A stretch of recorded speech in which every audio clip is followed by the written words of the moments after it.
looked through all of your stuff. I've sent this out to the various carriers, various TPAs, shop the market. Gave them all the relevant information to make sure that it was all the same.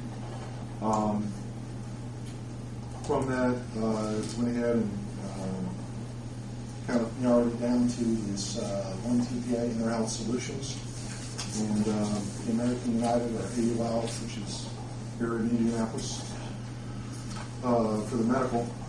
And I also went through and looked at the overall package and spoke with Devin and the mayor, and was trying to come up with some cost-saving measures.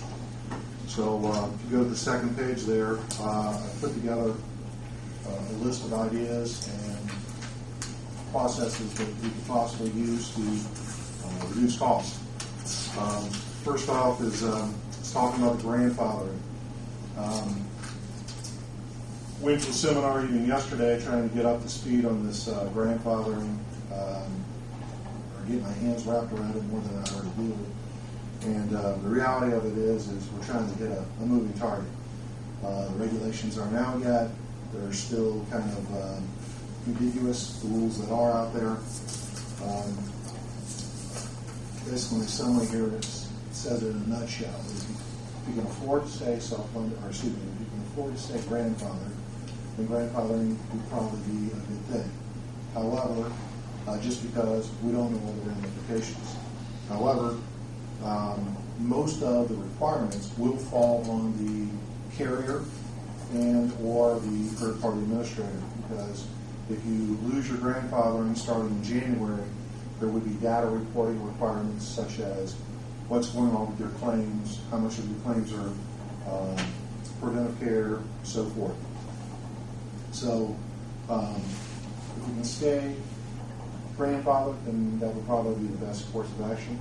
However, a lot of the cost-saving measures that I'm proposing, and these are all ideas that we can take this one, throw that one out, whatever, but some of these would require us to no longer be grandfathered, and some of them we could do and remain grandfathered. First off is the spec reinsurance.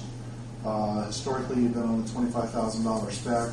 I went back, looked at the past 3 years, also looked at this year, went to from $25,000 to $45,000 specific. I went back, looked at your large claimants.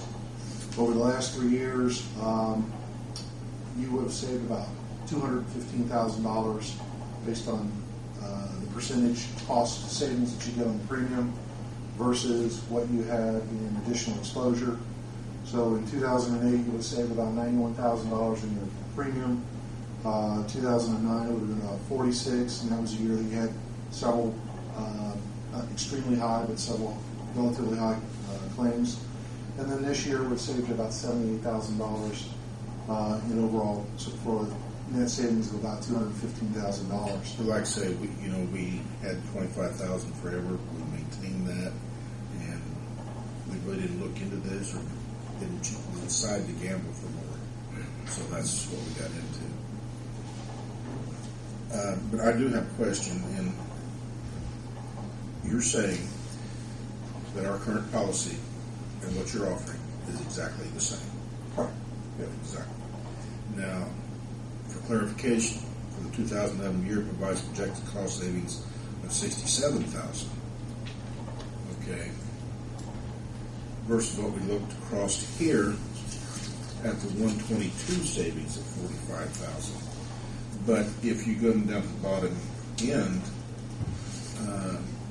on the other one, we're looking at 1,589 versus 1,593, which is kind of confusing.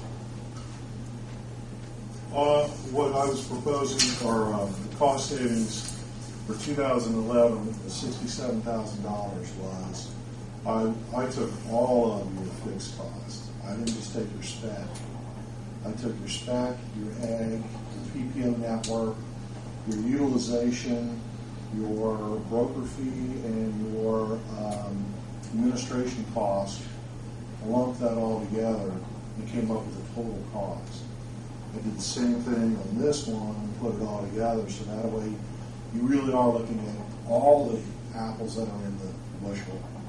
and putting all the same apples in the next bushel and then weighing them and doing it that way, there's about a $67,000 savings.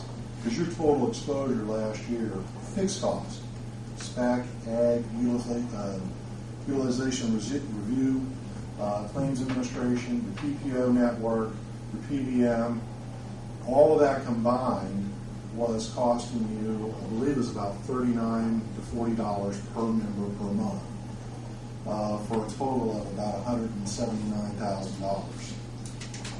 And what I proposed, or just showing this year's proposal, we go to a 45 and using the InterHealth Solutions, he was providing a $67,000 cost savings.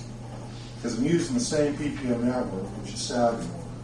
So the claims are the claims as far as the claims coming in, the discounts, that's all going to be the same.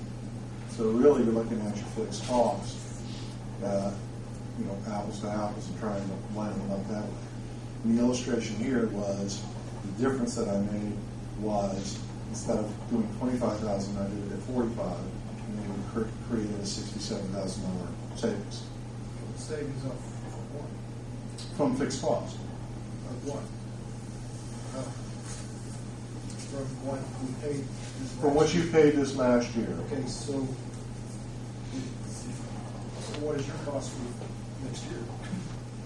I haven't got to that. Oh, okay. Well, I don't know how you get, okay, I'll say you can tell us you're going to save $67,000.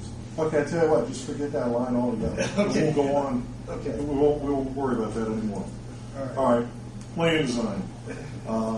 As far as plan design, you guys currently have a $200 deductible. You've had a $200 deductible forever. However, nationally, about 30% of employers have a deductible of greater than $1,000. If you were to raise your deductible, and based off of your claims history, if 40% of those folks were if 40% of your folks hit their deductible and utilized it, you could create a $36,000 savings, basically by increasing the deductible from $200 to $500. Now, if you have more folks hit their deductible, then obviously that would be higher. If you have less, then it would be less. I'm just throwing ideas at you to look at.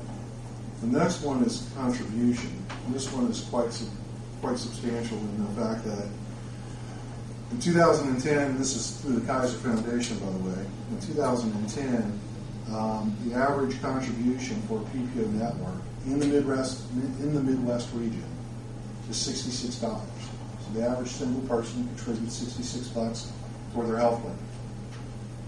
For a family, the average contribution is $365.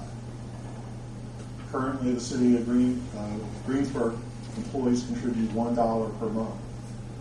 If you were to just raise that, and I'm not even suggesting that you go to $365, if you were to raise that just from $1 to $50, it would create $62,000, almost $62,400 in potential savings.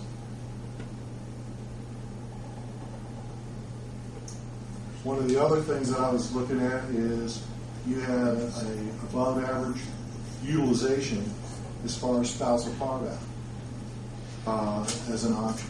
You have almost a 3-to-1 ratio for members on the plan. You're at like 2.87. You have a young group, but out of 100, you have 72% of your employees are employee, spouse, or family. And one of the things that I was proposing is either through an incentive or an administration, basically saying that if your spouse has coverage, she needs to get it elsewhere, or some type of incentive, have the spouse take coverage through her employer. Now, the reason I show that is that you currently are spending about $338 for your employees. Now, this is your fixed cost plus claims, and this is provided to you by your SIA report. It's a part of your third quarter report. Your spouses are running you about $1,060. And these numbers are, by the way, on the second page of that. And your children are running you $464, and your family is running you $1,245. Well, if you eliminated your spouses and we